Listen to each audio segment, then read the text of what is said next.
সন্ধ্যা হইলি পেটের মধ্যে মোর দিয়ে ওঠে, কিছু খাইতে মনে চায়। এমনি শীতকাল, গরম গরম পিঠা খাইতে নলসিটি বন্দর স্কুলের সামনে গেলাম। কাশি কষা পিঠা আর বাফা পিঠা খাইতে গেছি। ও মা, যাইয়ে দেই বন্ধু আর বন্ধুর বউ খাইতে আছে। তোর আইয়া বাইরে বই যে খারাই খারাই খাও। এখন কইতেছে মধ্যে সিরিয়াল পাই না। ওট ওট মধ্যে ফাঁক হইছে, জাগা দখল দে, যাইয়ে বইয়ে বইয়ে খাবাটা। এ জায়গায় আমের দিনে আম, কাঁড়ালের দিনে কাঁড়াল, তরমুজের দিনে তরমুজ, আউকের দিনে আউক। এখন শীতকাল তো এর ফানে গরম গরম পিঠা ব্যস্ত লইছে। পাফা পিঠা, কাশি কষা পিঠা, গরম গরম আশের আন্ডা আছে লগে। শীতকালে বেশি বেশি আশের আন্ডা খাইবেন, লগে পিঠা তো আছি। কি অবস্থা? ভালো ভাই।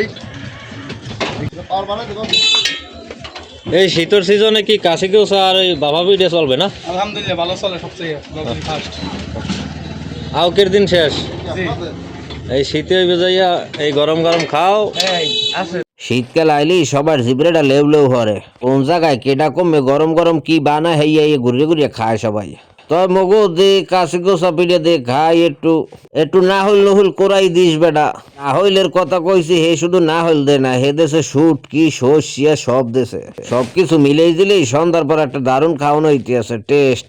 বন্ধু আর মই কিন্তু খাওয়ান শুরু করে দিছি। পর্তা মর্তা দিয়ে মিলেই দিলেই একটা খাইতে কিন্তু টেস্ট লাগতে আছে। বন্ধু কইতে আছে জালো কাড়ি থাই, হেতে কি হয়েছে। অলসিডি বন্ধুর স্কুলের সামনে এত সুন্দর পিঠে বানায়, হে এত জানলে আরো খাইতে হইতাম।